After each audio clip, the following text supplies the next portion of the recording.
I'm gonna tell you the story about the man who lived on Misery Island. Basically, there was a man who was stranded on an island called Misery. He dedicated his whole life to escaping Misery Island to get to his destination, back to his home, which was actually in plain sight. The land was right there. The only thing that was separating him and his destination was the water.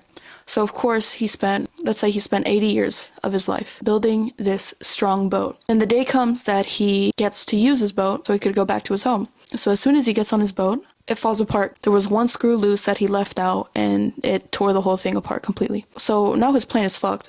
Now he's thinking, well, I can't spend another 80 years building another boat because I've spent my one life dedicating myself to finding a way to get out of this island. Now he doesn't know what to do. He doesn't know how to get back and he's done. So he's now sulking in Misery Island, just sitting there. He's now accepted that maybe he can't go back home.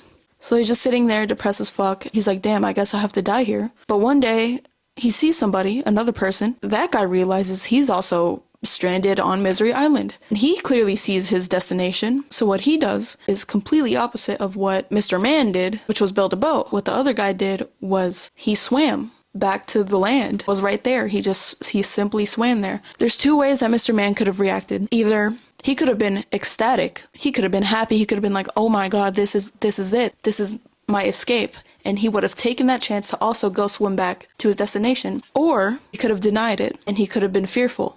So what he would have done is create excuses for himself to not swim over there. Because the other guy did it so quick, so easy, so simple. He used his own body to swim over there. So Mr. Man comes up with excuses. Oh, there's sharks in the water, there's snakes, jellyfish. And the thing is, once these problems are solved, let's say once he realizes that there are no sharks in the ocean, he's not going to be like, okay, wow, now I could go swim. No, he's going to make another problem for himself. He's going to be like, oh, there's jellyfish that are going to sting me. I don't want to do that. Once he realizes that there's no jellyfish in the ocean, he's going to create another thing. Oh, maybe the water's poisoned. He's going to create all these things in his mind that could essentially be true or it couldn't. And now he's worried about death. He doesn't want to die because of these sharks in the ocean. But do you think that Mr. Man really genuinely, like he started out, do you think he genuinely wants to go back home to his family, to his destination? Do you really think he wanted to go back there?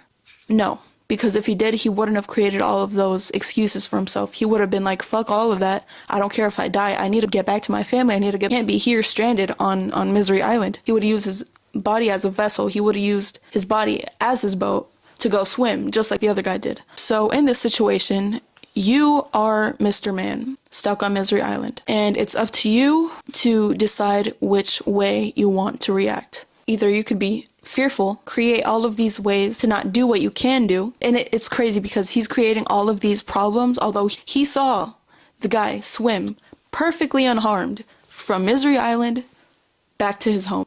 So are you going to deny yourself of swimming to the place you want to get to, or are you going to look at it as another opportunity to get to where you want to go, as a source of inspiration for you to do what you want to do? So ultimately, it's up to you. Most people, I would say 90% of people, react fearfully. It's just a choice of who you want to be and what you decide to do.